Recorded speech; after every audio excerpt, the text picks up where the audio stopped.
Hello, আসসালামু আলাইকুম। আমি এখন আছি একদম হালুয়াঘাটের শেষ সীমান্তের দিকে। ওই যে দেখতে পাচ্ছেন, ওই লাস্ট কর্নার দিয়েই হচ্ছে আপনার ইন্ডিয়া।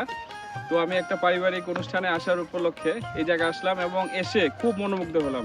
হালুয়াঘাট আগেও অনেকবার এসেছি, ভালো লাগছে। তবে একটা বিশেষ কাজে আসার জন্য জায়গাটা আরো ভালো লাগছে এবং একদম গ্রামীণ নেচারের দিকে চলে গেলাম। বাট আজকে স্যুটটাই পরে আসছি বলতে আমি মাঠে নামতে পারছি না, কিছু করতে পারতেছি না।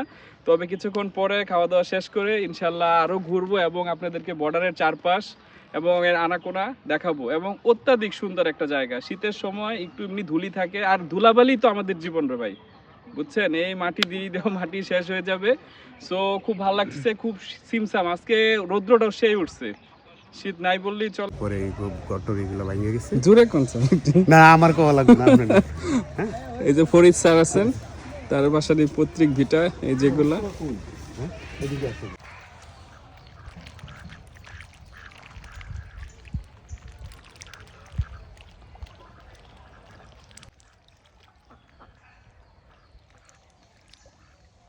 এবং আপনাদেরকে বলে বোঝাতে পারবো না কতটা ভালো লাগছে এখানে এসে।